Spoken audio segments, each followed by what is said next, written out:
제가 가진 성경 구약 19페이지에 있습니다. 다 찾으신 줄 알고 교독하겠습니다.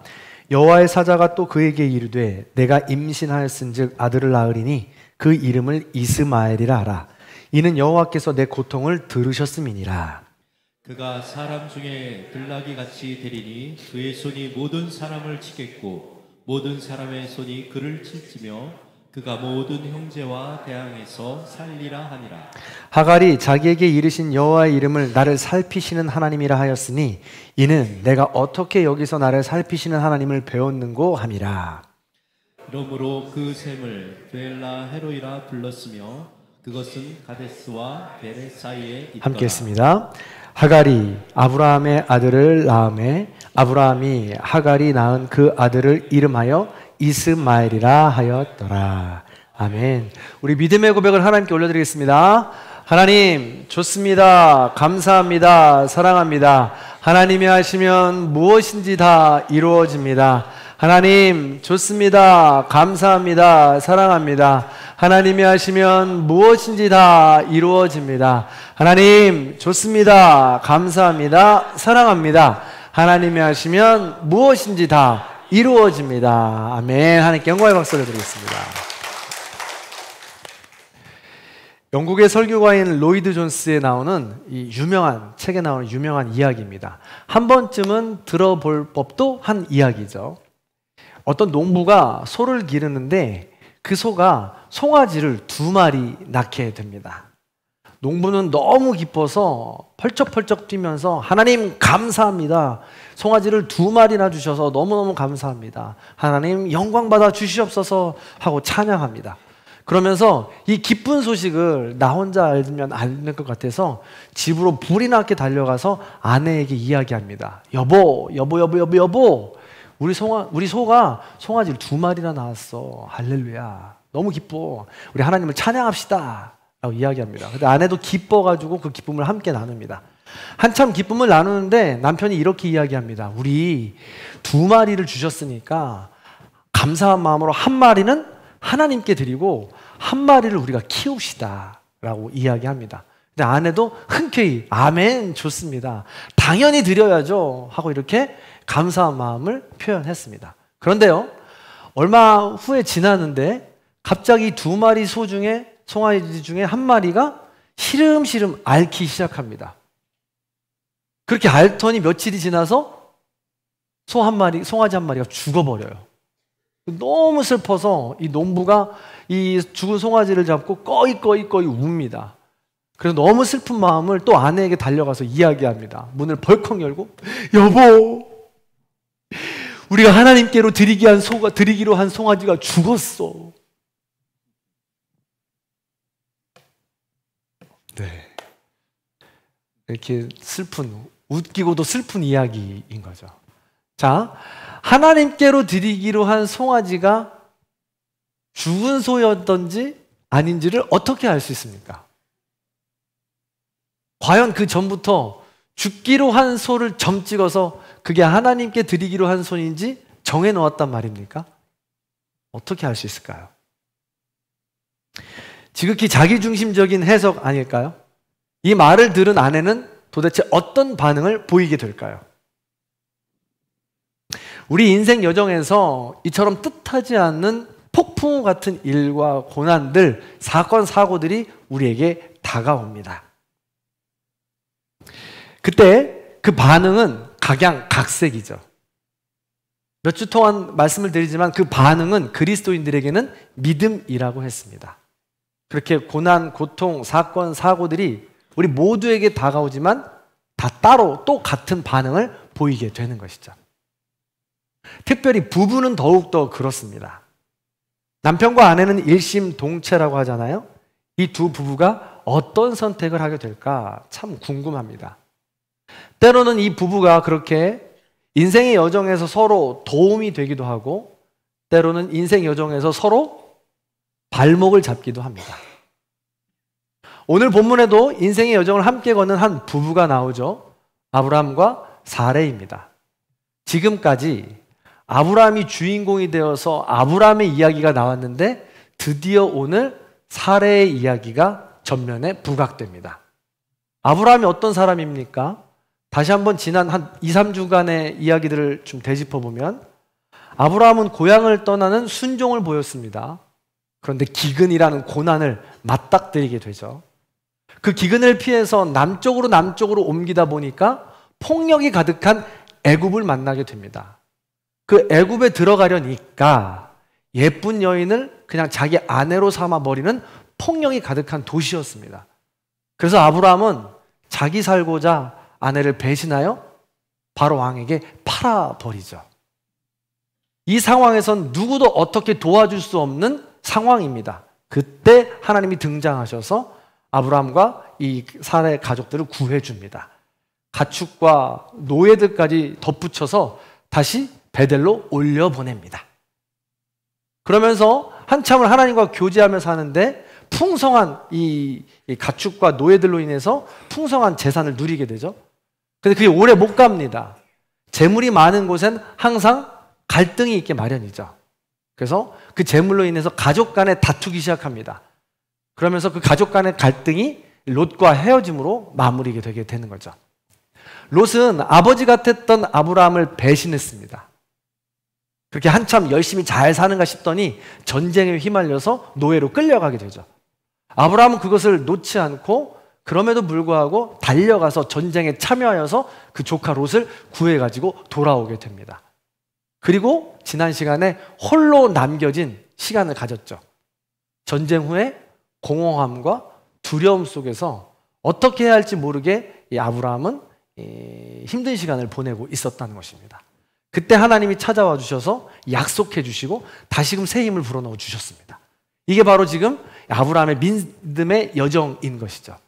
근데 우리가 반드시 기억해야 할 것은 이 믿음의 여정 가운데 사례도 같이 있었다라는 것이죠. 이 오늘 본문을 통하여서 사례와 하갈이 등장합니다. 사례와 하갈의 이야기는 오늘 본문이 끝이 아닙니다. 21장에 가면 사례와 하갈 이야기가 쌍둥이 같은 이야기가 또 한 번 등장합니다.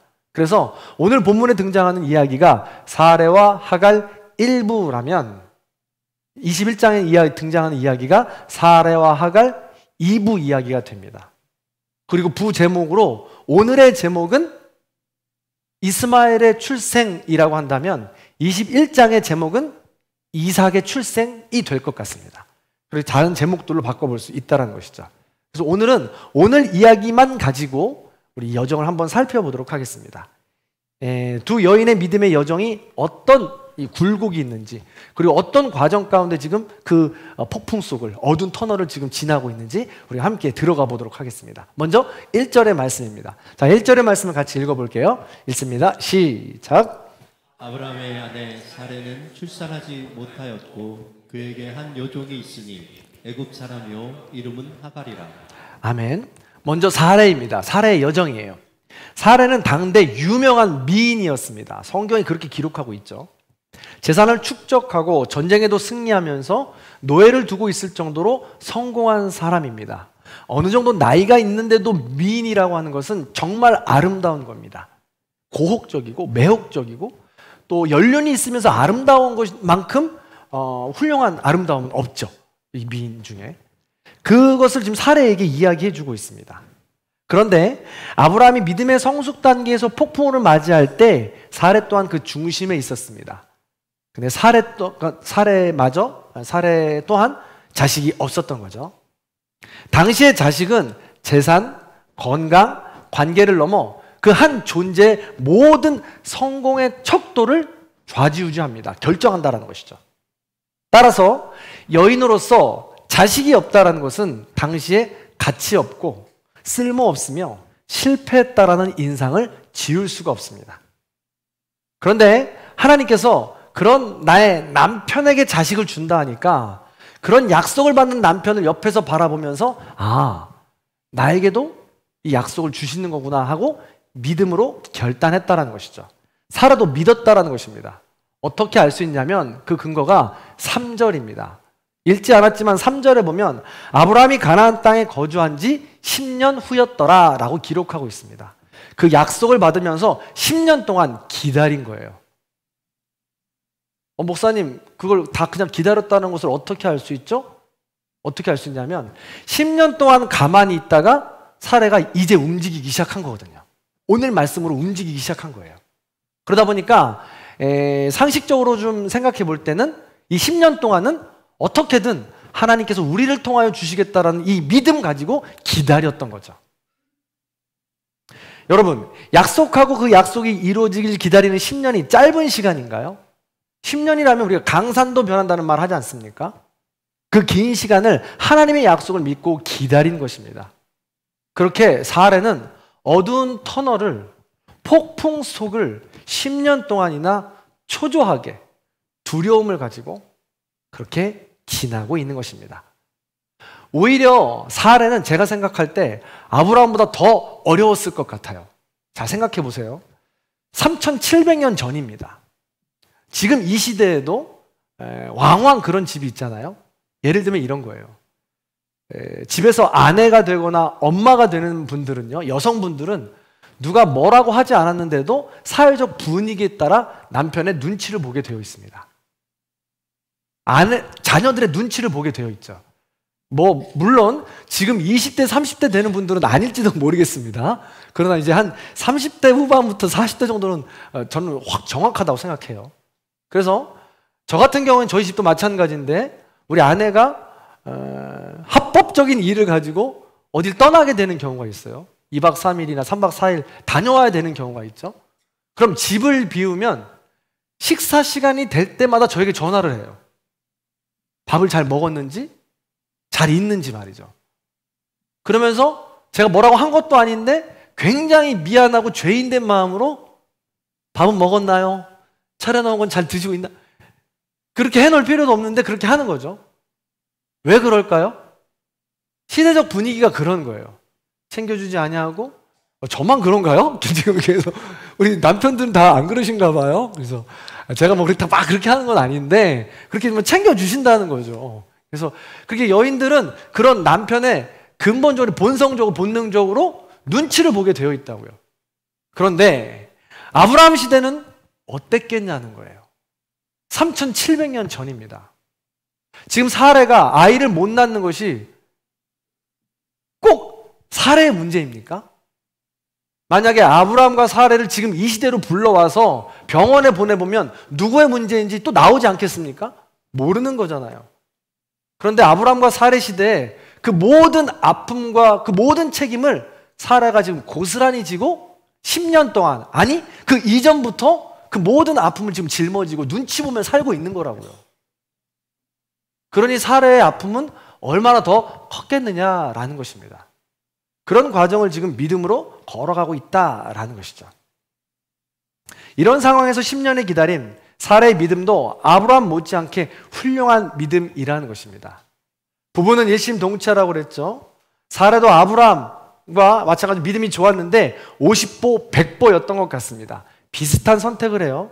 지난주에 하나님께서 아브라함 너에게 자녀를 줄 거야 라고 이야기했더니 하나님이 말씀하십니다. 나에겐 자녀가 없는데요? 나의 종 엘리에셀을 통해서 주시려나요? 하고 반문하잖아요. 그런데 오늘 똑같이 하갈도 말합니다. 나에겐 자녀가 없는데요? 나의 여종 하갈을 통해서 주시려나요? 똑같은 지금 원리 원칙, 세상의 가치관, 세상의 방법을 이야기하고 있나라는 것이죠. 여종 하갈을 남편 아브라함에게 보내서 아이를 갖게 해서 자기 아이로 삼겠다라는 것입니다. 과거 우리나라에도 이런 풍습이 있었더랬죠. 놀라운 것은 이 방법이 당시의 시대적 상황으로 볼 때 모두가 인정하는 것이었다라는 것입니다. 일반적으로 상식이고 원리고 원칙이고 하나님의 입장, 믿음의 입장으로 볼 때에도 믿음이 좋았다라고 볼 수 있다라는 것입니다. 고대 함무라비 법전이나 누지 문헌에 보면 이렇게 나온다는 거예요. 아이를 낳지 못하는 여인이 자신의 몸종을 남편에게 소실로 줄 수 있다. 그 사이에 태어난 아이는 본부인의 친자식이 된다. 아이를 낳은 여종은 유모로 승격이 된다. 라고 되어 있습니다. 당시 시대상에서는 사례나 하갈 모두 이 법전에 의해 보호를 받는 어떻게 보면 굉장히 인격적인 법이다 라고 할 수 있다는 것이죠. 그러므로 사례의 이 행동은 사람의 눈으로 봤을 땐 굉장히 상식적이고 믿음의 눈이었다라고 볼 수 있다는 거예요. 다만 하나님의 눈으로 볼 때 하나님의 그 기준에 차지 못했던 것뿐이다라는 것이죠. 더불어 이렇게 하나님께서 원하시는 믿음의 여정 가운데 하나님의 방법으로 나오지 못하면 사례는 이 폭풍 속을 자기 힘으로 걸어가게 되어 있습니다. 그러면 자기의 능력과 힘으로 해 나아가다 보니까 또 다른 문제가 발생해요. 어떤 문제가 발생했을까? 우리가 다들 아는 문제인데 이걸 그림으로 아주 잘 표현한 것들이 있습니다. 우리의 생각과 우리 모든 상황들을요. 베를린 국립미술관에 있는 마티아스 스토메르가 그린 그림인데요. 하갈을 아브라함에게 인도하는 사라라는 그림입니다. 이 주제를 가진 유명한 그림이 몇 점 있는데 이 색감을 사용하는 건 굉장히 비슷하다는 거예요. 잘 보시면요. 사라가 지금 입은 옷은 녹색입니다.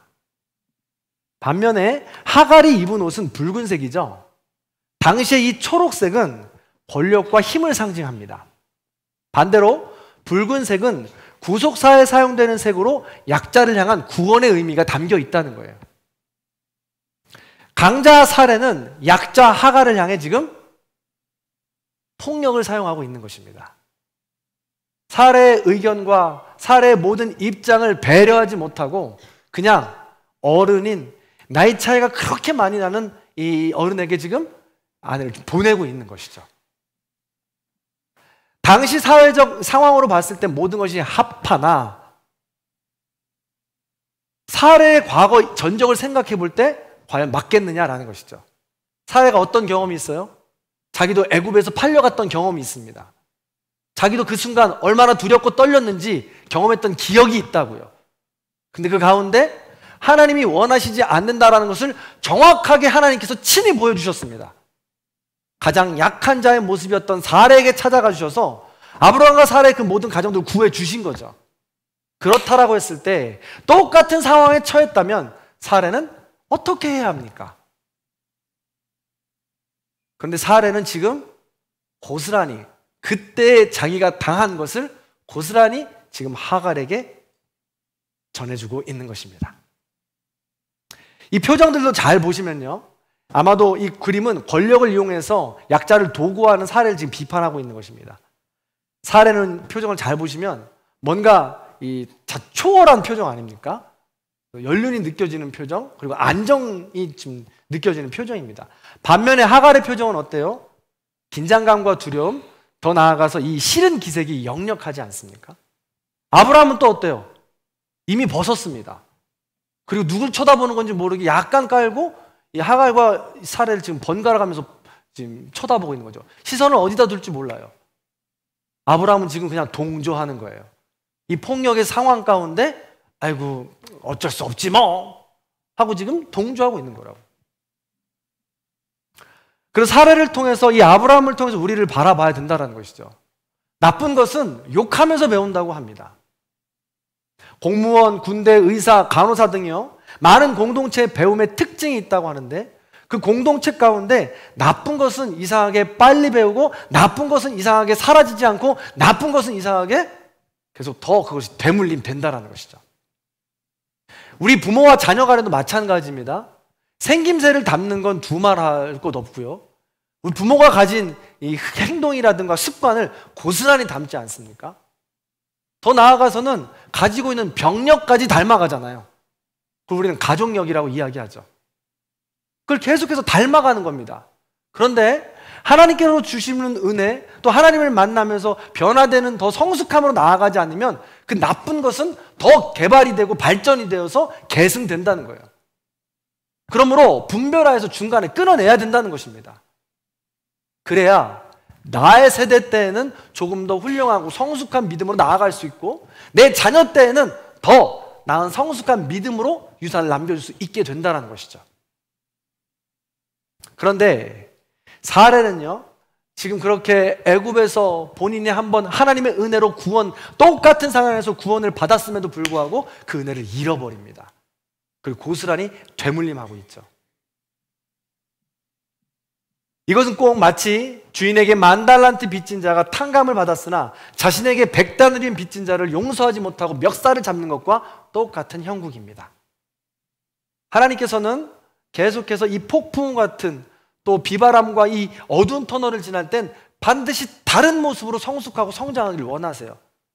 제자리라면, 은혜를 받고도 계속해서 제자리라면 문제가 있고요. 선지서를 통해서 이야기할 땐 반드시 심판을 받는다고 기록하고 있습니다. 이렇게 아브라함과 사레는 하나님의 방법이 아닌 세상의 방법이 정당하다면서 약자를 짓밟고 있고 그들의 폭풍 속을 지금 지나가고 있는 것입니다. 불행의 연속이고 폭풍을 절대 나오지 못할 겁니다. 자, 여기까지가 사레의 여정입니다. 오늘 또 그 다음에 이제 하갈의 여정을 볼게요. 하갈의 인생 여정도 기가 막힙니다. 하갈이 어떤 사람이라고 이야기하냐면 단서는요, 가장 먼저 오늘 1절에 보면 하갈에서 왔다고 기록하고, 애굽에서 왔다고 기록하고 있습니다. 애굽 사람이라고 기록하죠. 아브라함의 일행이 기근을 피해 도망하다가 애굽에 들어갔었잖아요. 그때 하나님께서 구원해 주실 때 가축과 노예를 붙여주셨다고 그랬죠. 그때 붙여진 노예가 하갈입니다. 그래서 그때 붙여진 노예가 하갈이어서 베델로 떠나게 될 때, 애굽을 떠나면서 베델로 가게 될 때 같이 떠났던 일행이, 팔려갔던 여인이 바로 하갈이라는 것이죠. 그래서 하갈의 입장을 생각해 보면 하갈은 태어날 때부터 애굽의 노예였습니다. 출생 자체가 불행한 인생이죠. 그나마 애굽의 노예는 좀 나았던 것 같아요. 거대 도시였으니까요. 편리함이 있었으니까요. 그런데 지금 아브라함과 그의 일행은 어떻습니까? 정말 알아주지도 않는 그냥 어떤 도시가 아니라 한 부족에 불과합니다. 나이도 많아요. 불편합니다. 광야로 나아가야 돼요. 그런데 애굽의 노예가 그나마 감사한데 거기서 팔려서 버림받게 되는 것이죠. 그리고 자기가 뜻하는, 얼마나 젊을 때 아름다움을 가지고 사랑을 해보고 싶겠습니까? 자기가 뜻하지 않는 사람을 만나야 되는 거예요. 그것 또한 얼마나 싫겠습니까? 불행한 거죠. 뿐만 아니에요. 성경을 중심으로 우리가 이해한다면 하갈은 애굽 출신이라고 그랬습니다. 그럼 애굽에서 본인이 섬겼던 신이 있을 거예요. 그런데 지금 아브라함과 동행하면서 본인이 섬겼던 신에게도 버림을 받은 겁니다. 너무너무 불행한 인생인 것이죠. 그런 하갈이 지금 신분의 변화의 기회가 찾아온 거죠. 어마어마한 순간입니다. 자, 4절 이 말씀을 같이 한번 읽어볼게요. 읽습니다. 시작. 아브라함이 하갈과 동침하였더니 하갈이 임신함에 그가 자기의 임신함을 알고 그의 여주인을 멸시한지라. 아멘. 우리 한 번 더 읽을 건데요. 지금 피곤하시고 졸리실 수도 있지만 이 하갈과 사레에 우리의 감정을 이입하면서 한번 해보면 슬퍼 죽겠는데 지금 졸리겠습니까? 안 되잖아요. 그죠? 그러니까 한 번 더 큰 목소리를 같이 한번 읽어볼게요. 읽습니다. 시작! 아브라함이 하갈과 동침하였더니 하갈이 임신함에 그가 자기의 임신함을 알고 그의 여주인을 멸시한지라. 아멘. 하갈은요, 여종의 마음은 이 여종의 마음을 가지고 아이를 가졌습니다. 근데 이제 지금 주인의 마음으로 변한 거예요. 화장실 들어갈 때 다르고 나올 때 다르다더니 그야말로 조변석계, 아침과 저녁이 지금 다릅니다. 갈 때와 같이 지금 흔들리는 마음인 것이죠. 하갈은 갑자기 사레를 멸시하기 시작합니다. 멸시했다라는 말은요, 히브리어로 칼랄이라고 하는데 가볍다, 작다, 무시하다, 저주하다라는 말이 있습니다. 완전히 입장이 바뀐 것입니다. 그렇다면 어떻게 아이 하나 가졌다고 이렇게 갑자기 입장이 바뀔 수 있을까요? 그리고 아이를 가지고 신분의 변화를 얻을 수 있다는 것은 은혜인데, 은혜를 받았다면, 은혜를 받은 자라면 조금 더 좋은 모습으로 성숙하게 은혜를 되갚아줄 수 있는 마음을 가질 수도 있는데 왜 이렇게 학대를 하고 멸시하고 좀 퇴보하는 모습을 보일까요? 왜 그럴까요?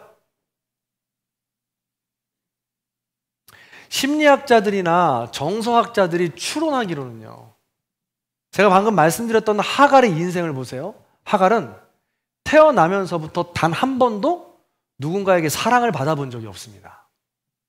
출생 자체가 비천한 사람입니다. 의지했던 나라에서 쫓겨남을 당했고요. 그리고 지금 뜻하지도 않은 사랑을 해보고 싶은 꽃다운 나이에 바라지 않는 사람에게 지금 들어가야 합니다. 신에게도 버림을 받았고요. 사람은요, 궁극적으로 절대적인 신이 있다고 생각한다면 좌절하지 않을 수 있습니다. 그런데 애굽에서 섬기던 그 신마저 자기를 버렸다고 생각하니 갈 데가 없는 거예요. 그렇게 상처투성이었던 하갈이었던 것이죠. 그러다 보니까 한 번도 사랑받아 본 적이 없는 사람이 누구를 어떻게 사랑할 수 있습니까? 사랑하는 방법을 모르는 거예요. 은혜를 갚는 방법을 몰랐다는 것이죠. 그러다 보니까 본인도 과거의 상처에 얽매여서 본인이 지금 처한 모든 것을 잃게 될까 봐 노심초사하면서 계속해서 방어하는 삶을 살아가는 거죠. 열등감이 가득해지게 되는 겁니다. 여러분, 우리 주변에도요, 하나님의 사랑이나 주변의 사랑을 많이 받지 못하면 아주 작은 일에도 분노가 솟구쳐 오릅니다. 아주 작은 일에도 오해하고요. 아주 작은 일에도 거친 말을 서슴없이 내뱉어서 상처를 주고받죠. 하갈도 마찬가지입니다. 이 과거의 상처 때문에 사랑받지 못하고 이 안갚음으로 표현하게 되는 것이죠. 그래서 지금 하갈은 성숙한 존재가 아니라 퇴보의 길을 선택하고 있는 것입니다. 이게 얼마나 불행한 인생입니까? 이에 사례는 어떻습니까? 사례가 가만히 있겠습니까? 제가 생각할 땐 사례만이라도 하나님께로부터 큰 은혜를 받았었고 믿음의 여정을 아브라함과 그렇게 걸었었노라면 사례만이라도 좀 정신 차려주거나 사례만이라도 좀 성숙한 모습을 보여줬더라면 이 양상은 좀 달라지지 않았을까라는 생각이 듭니다. 근데 사례도 어때요? 눈에는 눈, 이에는 이입니다. 서슬퍼렇게 여자들의 전쟁이 더 무섭죠. 그래서 6절에 보면 멸시하는 하갈을 향해 사례는 기도 펼 수 없을 정도로 더 큰 학대로 지금 갚아주었다고 성경은 기록하고 있습니다. 안갚음이죠. 안타깝지 않습니까? 도대체 알만한 사람이라고 하는 이 사례는 또 왜 계속 이렇게 할까요? 그래서 우리가 알아보니까 사례는요, 아마도 하례가 괘씸하기도 하지만 사례 입장에서는 미래에 대한 두려움이 있었을 것 같아요. 아니, 이 친구가 아들을 낳아주고 지금보다 더 남편이랑 콩착콩착해서 나를 버려두면 어떡하나? 난 어떡하지? 지금도 이렇게 날 무시하는데 아들 낳아주면 기고만장해가지고 그냥 나를 아주 그냥 내가 가만두지 않으리라 하고 초장부터 내가 길을 잡아놔야지 하고 미래에 대한 두려움 때문에 그러지 않았을까요? 일어나지도 않을 앞으로 자신이 가진 게 더 많은데 그 은혜와 사랑을 모르고 불행한 사람은 뭐예요? 불행한 사람은 자기가 가진 것을 보지 못한다는 거예요. 하갈이 바로 지금 그 길을 걸어가고 있는 것이죠. 이처럼 인생 여정에서 만난 폭풍우는 어두운 터널은 과거의 상처에 발목을 잡힙니다. 그리고 미래에 대한 염려, 근심의 감옥이 되어버립니다. 그래서 정체하고 퇴보하는 것이죠. 사례 학대가 얼마나 심했던지 하갈은 임신한 몸임에도 불구하고 광야로 도망가게 됩니다. 임신한 몸이에요. 얼마나 무겁겠어요. 광야에서 무엇을 먹겠습니까? 맹수의 공격은 어떻게 막아낼 거예요? 그 무거운 몸으로. 광야로 나간다라는 건 그만큼 학대가 심하다는 이야기이고 목숨의 위협까지도 견디지 못하겠다라는 겁니다. 얼마나 불쌍하고 힘듭니까? 우리는 오늘 이 사건을 통해서 반드시 기억해야 할 것이 있습니다. 믿음의 여정을 걸어갈 때 우리는 반드시 폭풍우를 만나고 어두운 터널을 지나기 마련입니다. 근데 그 어두운 터널은 혼자 걷는 게 아니에요. 우리와 함께하는 모든 관계하는 공동체가 함께 지나가게 되어 있습니다. 그때 받은 사랑을 기억하지 못하고 자기 중심적인 해석으로 자기의 중심적으로 모든 능력으로 해결하다 보면 반드시 부딪힐 수밖에 없고 갈등은 깊어질 수밖에 없다는 것입니다. 이 연결고리를 깨뜨릴 수 있는 건 더 큰 은혜를 받고 더 큰 사랑을 받은 그 누군가 필요하다는 것이죠.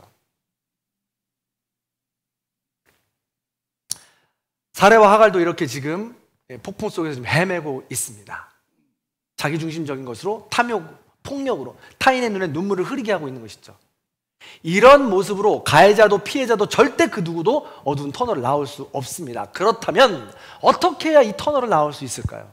오늘 본문은 정확하게 그 해답을 이야기해 주고 있습니다. 자, 7절입니다. 7절 말씀 같이 한번 읽어볼게요. 읽습니다. 시작. 여호와의 사자가 광야의 샘물 곁 곧 술, 길, 샘 곁에서 나를 만나. 아멘. 하갈은 비록 과거의 상처에 묶여 성숙한 모습을 보이지 못했지만 오늘 본문에서 기가 막힌 가장 약한 자입니다.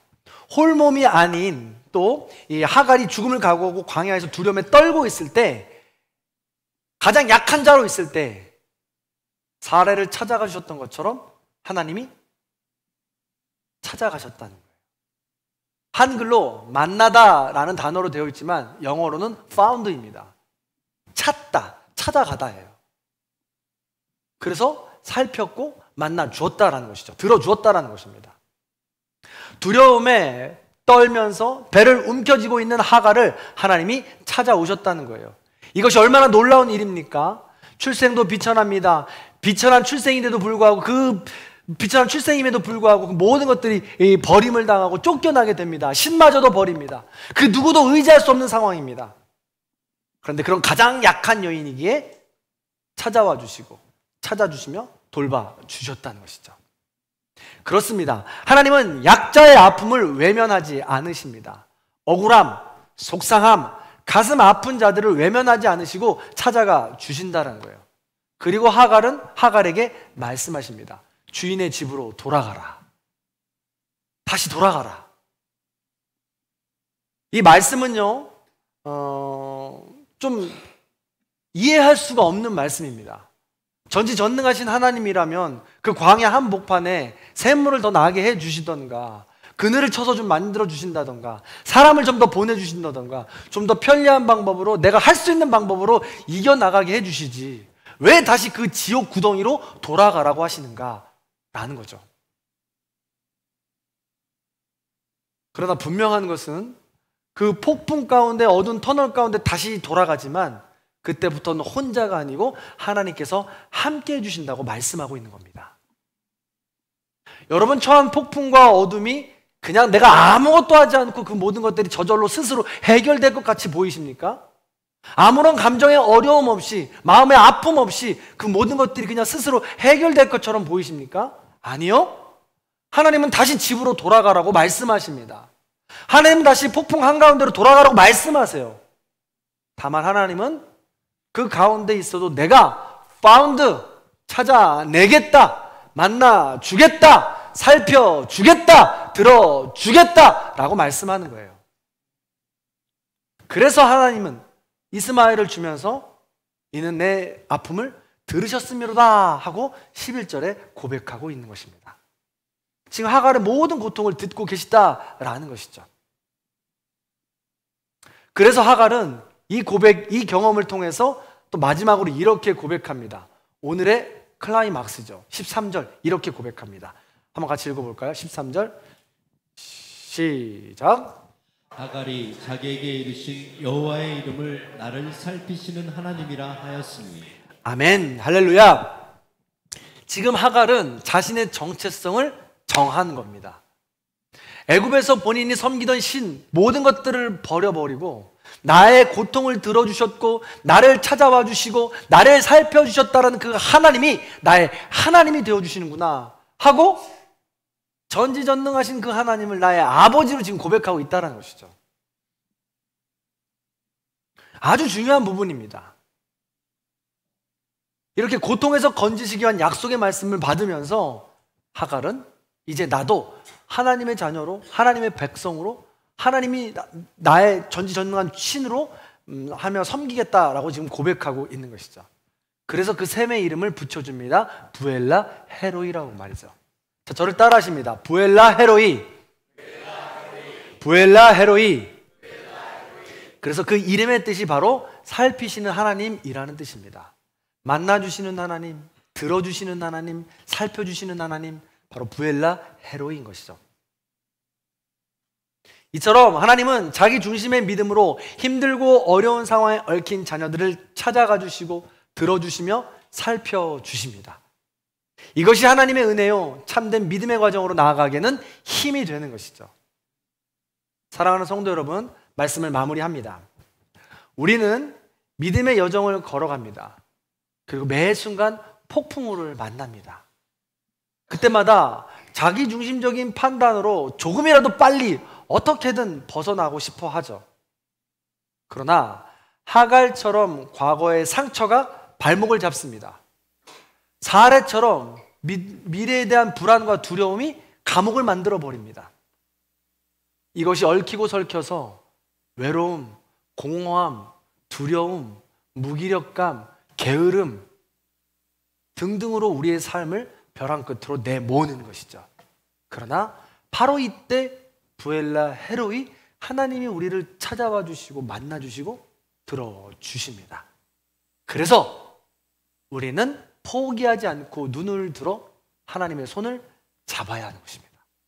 그럼 반드시 우리는 일어날 수 있게 되는 것이죠. 성경에서는요, 가장 약한 자들을 여인이라고 이야기합니다.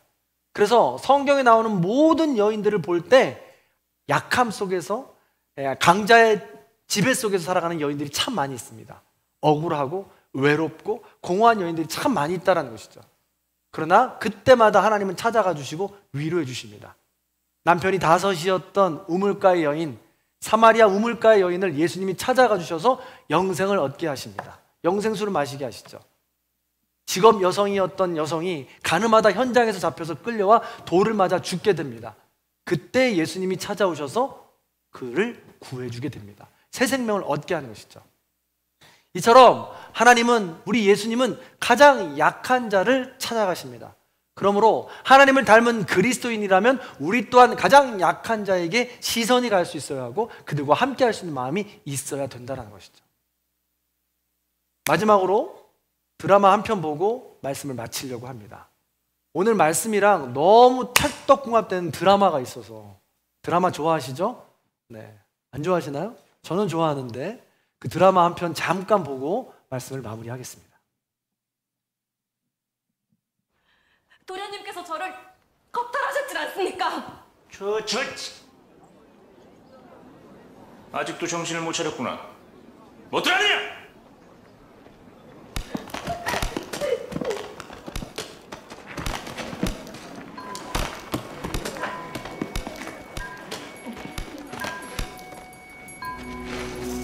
대체 이 무엇하는 짓입니까?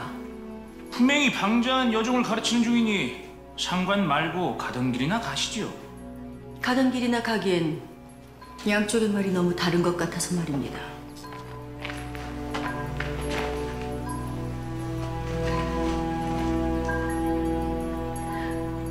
겁탈을 당했다는 것이 사실이냐? 천연이 여기 계시다간 다치십니다. 전 괜찮으니 어서 가시지요. 나도 괜찮다. 내리 바짝 붙거라.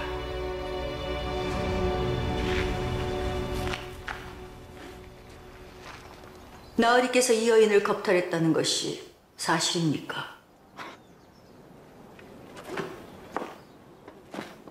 겁탈이라니요. 색을 밝히는 저 천한 것이 팔자 한번 고치려고 내게 꼬리를 친 것이요. 몸을 막 굴리는 계집이니 저 뱃속의 아이도 내가 아닐지도 모르지.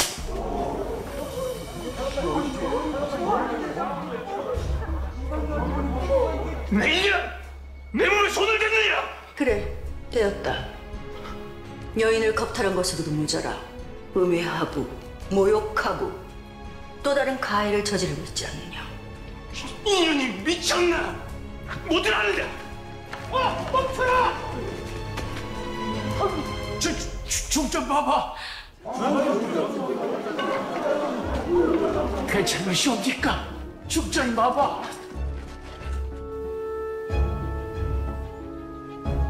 어찌할까요? 내 주상단에게 주청을 올려 제대로 한번 시시비비를 가려볼까요? 좋습니다. 용서하십시오, 중전마마. 되었습니다. 용서를 빌 대상은 내가 아니지요. 내가 잘못했다, 어리야. 내가 너를 겁탈한 것도 모자라 모든 책임을 뒤집어 씌웠느니라. 부디 용서해다오. 중전마마, 충분히 위로가 되었으니 이제 그만하시길 간청드리옵니다. 마마께서 떠나시면 이년의 삶은 더 가혹해질지도 모르옵니다. 내 이미 너의 인생에 끼어들었다.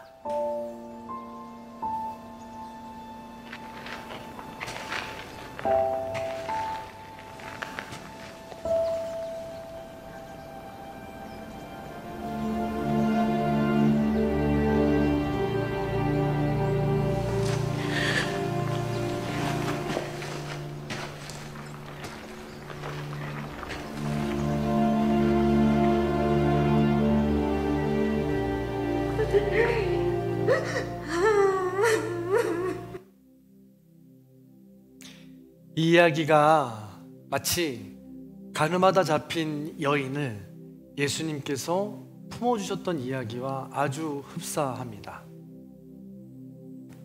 이 사극의 제목은 슈룹, 순 우리말입니다. 우산이라는 뜻이죠. 당시 사회의 권력으로부터 폭력에 노출되어 있었던 이 약자, 이 여인은 생명을 품고 있었음에도 죽을 수밖에 없는 억울한 상황에 놓여 있습니다.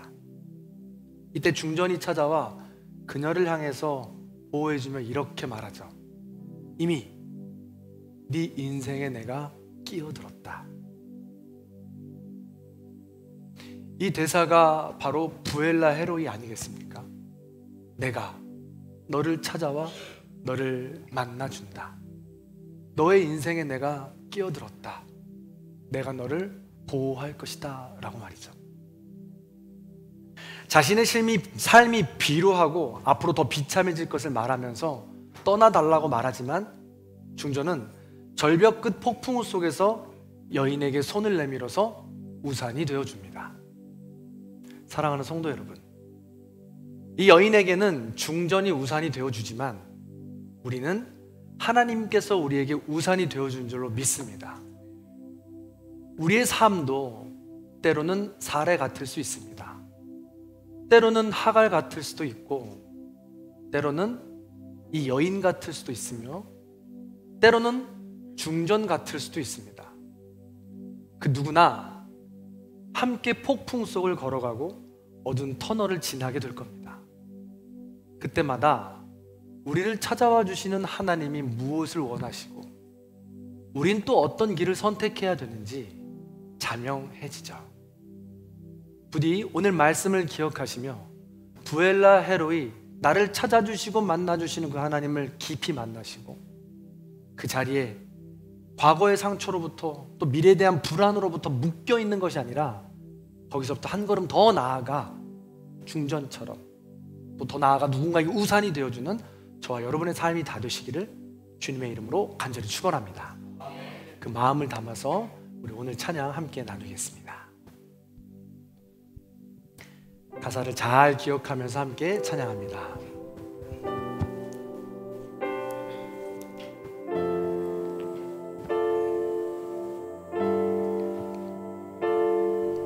그대 폭풍 속을 걷고 있을 때 비바람을 마주해야 할 때 불빛조차 보이지 않아도 그대 혼자 걷지 않을 거예요. 한 번 더. 그대 폭풍 속을 걷고 있을 때 비바람을 마주해야 할 때 불빛조차 보이지 않아도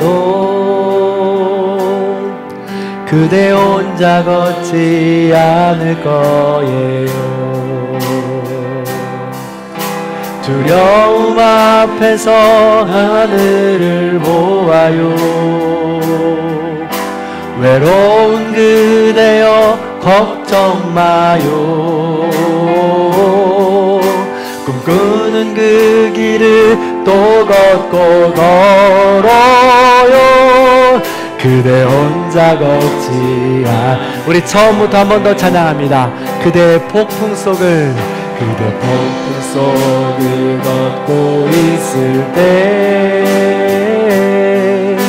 비바람을 마주해야 할 때 불빛조차 보이지 않아도 그대 혼자 걷지 않을 거예요. 두려움 앞에서 하늘을 보아요. 외로운 그대여 걱정 마요. 부르는 그 길을 또 걷고 걸어요. 그대 혼자 두려움 앞에서 하늘을 보아요. 두려움 앞에서 하늘을 보아요. 외로운 그대여 걱정 마요. 꿈꾸는 그 길을 또 걷고 걸어요. 그대 마지막으로 한 번만 더 찬양합니다. 두려움 앞에서 하늘을 보아요. 외로운 그대여 걱정 마요. 꿈꾸는 그 길을 또 걷고 걸어요. 그대 혼자 걷지. 하나님은 또 우리에게 이렇게 말씀하십니다. 아무것도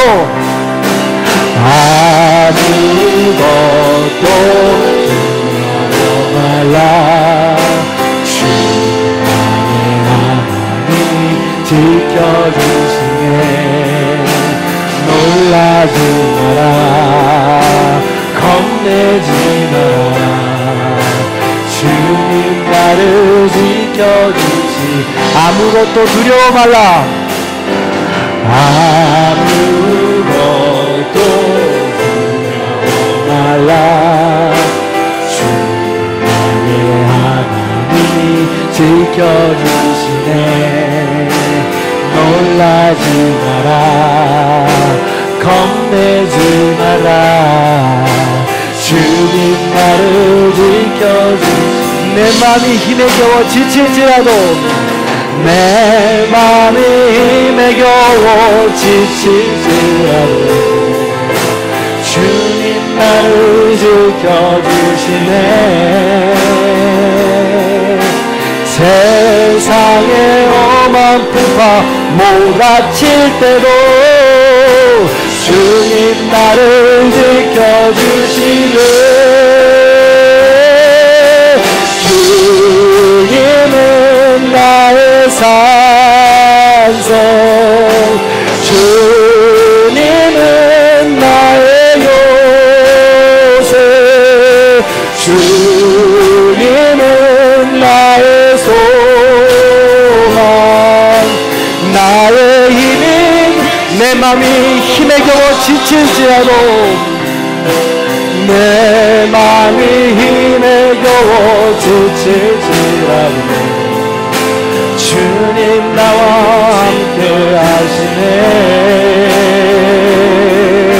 세상의 험한 풍파 몰아칠 때도 주님 나를 지켜주시네.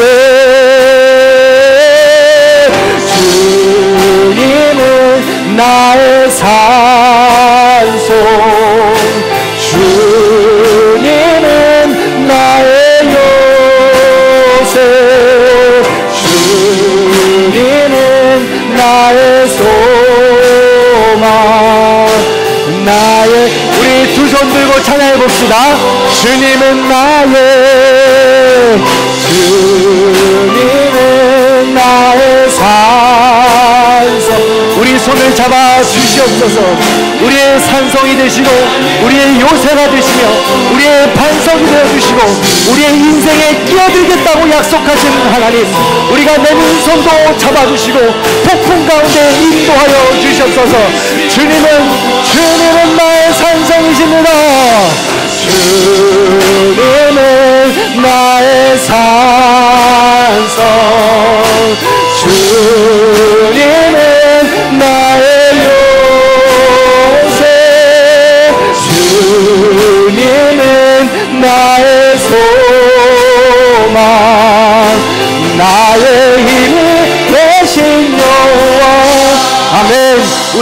함께 기도하는 시간 갖도록 하겠습니다. 하나님, 지금까지 살아오면서 하나님을 바라보지 못하고 상식과 원리와 원칙에 하는 핑계를 가지고 세상의 방법과 나의 방법으로 그 모든 것들을 정당하면서 살아가려고 했습니다. 그런 부족한 우리를 용서하여 주시옵소서. 그렇게 살아가다 보니 공허합니다. 그렇게 살아가다 보니 두렵습니다. 그렇게 살아가다 보니 상처만 가득 쌓일 뿐입니다. 그런 우리를 불쌍히 여겨주시고 지금 나의 삶, 어찌할 바를 모르는 나의 삶 가운데 끼어들어 주셔서 부엘라 헤로이 찾아와 주셔서 주님을 만나고 주님으로 인하여 새로운 위로를 받고 힘을 얻는 삶이 될 수 있도록 인도하여 주시옵소서. 나를 외면하지 말고 나를 찾아와 주시옵소서. 주님을 만나는 삶이 될 수 있도록 인도하여 주옵소서. 우리 이런 기도 제목 가지고 다 함께 주여 한번 외치고 기도하겠습니다. 주여, 할렐루야. 사랑이 많으신 하나님, 부엘라 헤로이 되어주셔서 우리의 삶 가운데 찾아와 주신다고 말씀하시니 진심으로 감사를 드립니다. 우리는 여전히 힘들고 어려운 삶을 살아갑니다. 아버지 하나님, 온갖 상처에 갇혀서 우리가 살아갑니다.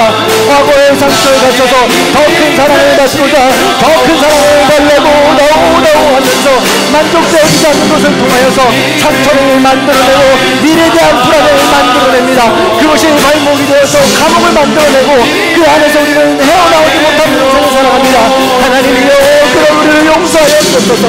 하늘로부터 부어주시는 놀라운 은혜, 부모님으로부터 주시는 은혜, 아내가 주는 은혜, 남편이 주는 은혜, 우리의 자녀가 주는 은혜, 이 모든 것들이 우리에게 은혜가 되게 해주시고 작은 예수로 불러주시고 우리의 우산으로 보내주신 모든 가족들을 기억하며 사랑의 말로 은혜의 말로 함께 나누며 하나님의 내려오는 손을 잡을 수 있도록 인도하여 주옵소서.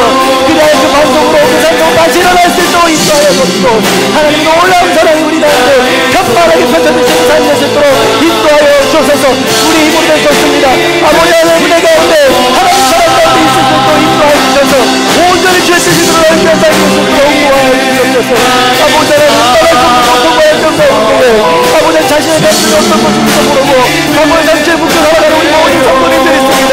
토로하게 하여 주옵소서. 모든 아픔을 토로하게 하여 주옵소서. 성령이여, 능력이여, 이 시간 함께하여 주셔서 모든 성도의 마음을 위로하여 주시옵소서. 감사합니다. 사랑과 은혜가 풍성하신 하나님, 우리를 광야 속에 폭풍 속에 어두운 터널 속에 홀로 버려두지 아니하시고 날마다 부엘라 헤로이 우리를 찾아와 주시고 만나 주시니 진심으로 감사를 드립니다. 우리가 부족하여서 우리의 욕심으로 또한 우리의 만족함으로 채워지지 않아서 아버지 하나님을 외면하고 무시하고 자기중심적으로 살아가는 우리를 용서하여 주시옵소서. 내 방법대로 원리와 원칙이라고 정당화하면서 핑계대면서 아버지 하나님 그 모든 것들을 상처로 만들어내고 미래에 대한 불안과 두려움이라는 감옥을 만들어내어서 헤어나오지 못하는 인생을 살아가고 있습니다. 주님, 우리를 용서하여 주시옵소서. 작은 예수로 하나님께서는 우리에게 아내를 보내주셨습니다. 남편을 보내주셨습니다. 부모님을 보내주셨습니다. 자녀를 보내주셨습니다. 우리와 함께하는 동료들을 보내주셨습니다. 그 동료들과 함께 하나님께서 우리에게 찾아와 주실 때 아멘하고 찾아가 만날 수 있도록 인도하여 주옵소서. 주님이 내놓은 그 손을 잡을 수 있도록 인도하여 주시고 이 어려운 세상 속에서 빛 대신 주님을 갖고 다시 한 번 더 새 힘 갖고 일어날 수 있는 우리 모든 성도님들이 될 수 있도록 인도하여 주시옵소서. 특별히 과거의 상처로부터 묶여 있어서 도저히 변하지 않는, 또한 누구에게도 말할 수 없는 상처 가운데 쓴뿌리 가운데 살아가고 있는 성도님들이 있습니까? 아버지 하나님, 그런 우리를 용서하여 주시고 불쌍히 여겨 주시옵소서. 찾아가 주시옵소서. 만나 주시옵소서. 우리 인생 가운데 끼어들어 주시옵소서. 부엘라 헤로이 하여 주시옵소서. 그리하여 그 잡은 손 우리가 놓지 않고 일어나서 다시 한번 한 걸음 더 도약하고 하나님 은혜 가운데 성숙함으로 나아갈 수 있는 거룩한 삶이 될 수 있도록 인도하여 주시옵소서. 용기 있는 삶으로 성숙의 자리로 나아갈 수 있도록 도와주시옵소서. 지금은 우리 주 예수 그리스도의 은혜와 하나님 아버지의 극진하신 사랑과 성령님의 감화 감동 교통하심의 역사가 폭풍 가운데에도 우리를 홀로 버려두지 아니하시고 날마다 부엘라 헤로이 하시며 우리에게 새 힘을 불어넣어 주시기를 원하는 그 하나님을 마음속에 품고 내민 손을 잡기로 결단하는 우리 모든 성도님들 머리 위에, 원근 각처에 터져 있는 자녀들과 부모님들 머리 위에, 그리고 이 나라 이민족 그리고 전 세계에 지금도 아픔 가운데 신음하고 있는 모든 백성들 머리 위에 이제로부터 영원토록 함께하시기를 간절히 축원하옵나이다. 아멘.